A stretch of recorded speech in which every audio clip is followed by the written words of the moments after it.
You've watched 30 videos, you've read 12 Twitter posts, and you've seen Paizo and D&D's updates on the OGL. You think you're a pro about it all, and you think you're pretty much used to everything that goes on regarding this controversy.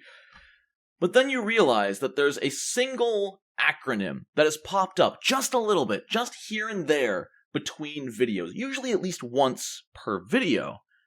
And that acronym is SRD. And you realize you have no idea what that means. You know the basics of the OGL, you know what open game content means, but what truly is considered open game content when it comes to OGL 1.0a? Well, in this crash course, little 10-minute video, I'm going to let you know exactly what is and isn't considered open game content under the open game license. And that is all going to be according to SRD 5.1.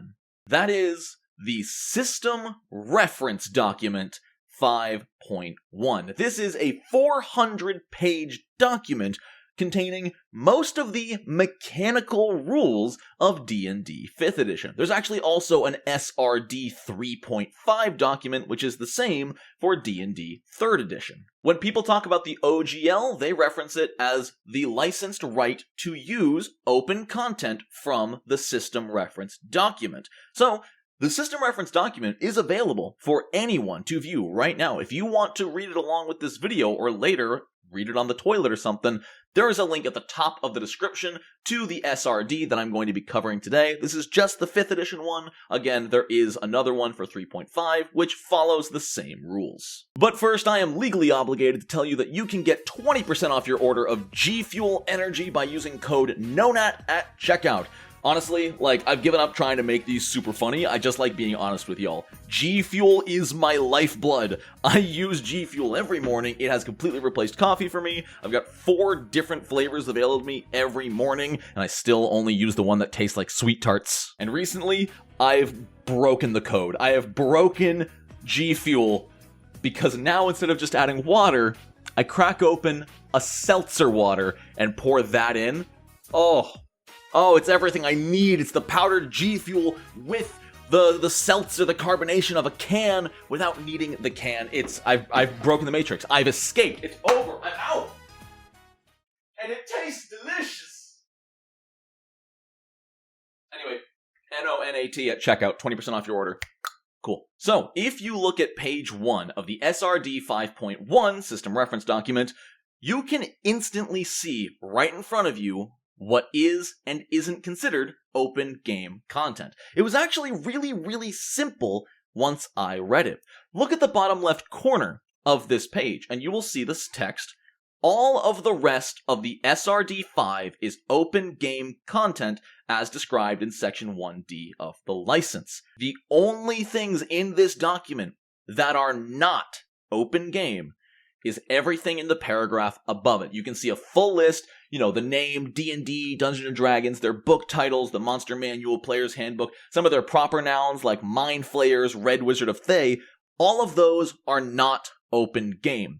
But that means anything you read in this document that does not contain any of that intellectual property is completely open game. It is free to copy paste into your game. It is free to derive from even just the smallest bit.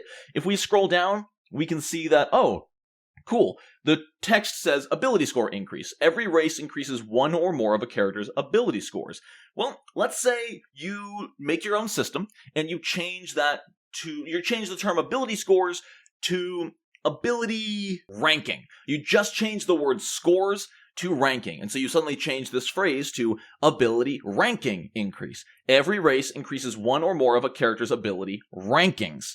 That's completely legal because you are not using any of the intellectual property listed on page 1. Even changing one word is completely legal. Technically, you don't have to change any of it. If you want your system to use ability scores, you can copy paste that entire text right there and you are within your rights using the OGL. This is what makes the OGL so useful and in some cases necessary for a lot of companies.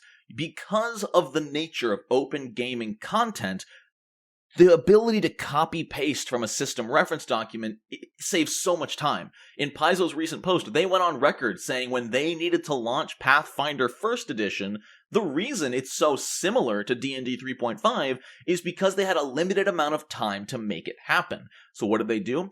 They took the 3.5 system reference document, removed all of the intellectual property, and pasted it into their system, and then went through, changed a few things, and added some stuff. You know, fighters are still the exact same. Let me find fighters in here. If we look at the fighter in the 3.5 SRD, and then look at Pathfinder 1st Edition's fighter, you're gonna see a lot of copy-pasted material. Look at the base attack bonus progression. It's all the exact same. Look at the saving throw progression. Literally the same to every single number, all the way down. Like you see, level 10, plus 7, plus 3, plus 3 in both of them. But what they did was add. They added more to the game. You can see at the far right under Special of the 3.5 SRD, there's just bonus feat, bonus feat, bonus feat, bonus feat. If we look over at the Pathfinder 1st Edition, there's still bonus feat, bonus feat, bonus feat, but they've also got bravery, armor training, weapon training, advanced weapon training. There's a lot of new stuff. While they could have written their own system from top to bottom with completely nothing to do with the OGL whatsoever, it saved them so much manpower just typing, editing, grammar and spell checking to just be able to copy from the SRD and paste it into their system and modify it. Just like how a lot of people in modern day, they may not know how to make a video game or even have the funds to build a video game, but they do have the ability to mod a video game. They take the base files and just edit certain parameters. That's why Pokemon ROM hacks are one of the most common types of mods you'll see. You know, they change the map, they change the Pokemon, they change the moves, but they don't have to build the game from square one. So what does that mean for everybody going forward in the OGL? Well, what it means is that if you want to have the right to copy and paste from the SRD, specifically Wizards of the Coast's SRD for D&D, that's a lot of D's. D's nuts. You'll need to sign the OGL, and if the new one comes out, in order to access their system reference document legally, you will need to sign it and meet their terms. Or, if you meet up with Paizo's Orc license, the same thing will apply. As long as you meet the Orc license terms, you can use all open game content under the Orc license, which won't be this SRD, but I'm sure it will have its own SRD. So what if you don't need the SRD? What if you are actually just wanting to make your system from the ground up? Well, then you technically don't need to sign the OGL. However, let's put an asterisk up there, because you need to be careful. The SRD is as much a curse as it is a blessing. Let's say you are making your own custom system. We'll say it's a science fiction system. You're writing it all out, you're changing the words of things, but you accidentally add a proficiency system. You add a proficiency, and you specifically go proficiencies, armor, weapons, tools, saving throws, skills. In that order, all bolded, followed by information. Let's say you didn't even know that's how it was formatted in the SRD. Wizards would still have a legal case to come after you saying, that looks like ours. We wrote that. You did not sign our OGL, and thus you cannot use that. We would like you to take it down or change it. Quick interruption from Future Nonat here. With learning more information over the last few days, I'm actually pretty sure my statement here doesn't hold up, especially when it comes to something universal like proficiency. When it comes to armor, weapons, tools, even saving throws, all of these game mechanics are so universal that they cannot be claimed by Wizards of the Coast, even potentially putting them in that happens to be 5-word order like armor, weapons, tools, saves, skills. Even that might not be enough for them to hold legal ground against you. There might be a stretch of a case about you infringing their formatting if you do it exactly in this way, but even that for such a small section would be a stretch, and I don't think most judges would give the case the light of day. Overall, that's all the SRD is. It is a list of rules for a fantasy role-playing game, primarily 5th edition D&D, that can be copied and edited at your discretion so long as you sign the OGL. That's part of what I believe Paizo's going to need to do going forward. They're going to need to get a team to look through every single bit of Pathfinder 2nd Edition and make sure none of it accidentally lines up with the 400 pages of SRD.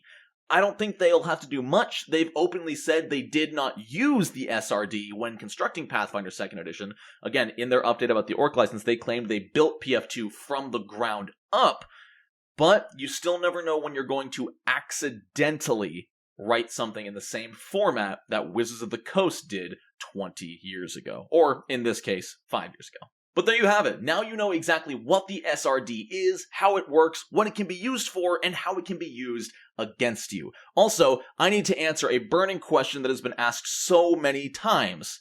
Yes, this shirt is amazing. I got it from GeekTropical.com. I promised to give them a shout out a while back, so there you go, GeekTropical. They sent me a few free shirts. They're comfortable. They're great. I love the design. I have another one over here. This is not a paid sponsorship, by the way. This is just like, they sent me some free shirts, and I'm like, yes, I love these shirts. I will wear them and then also tell people about them. Thank you.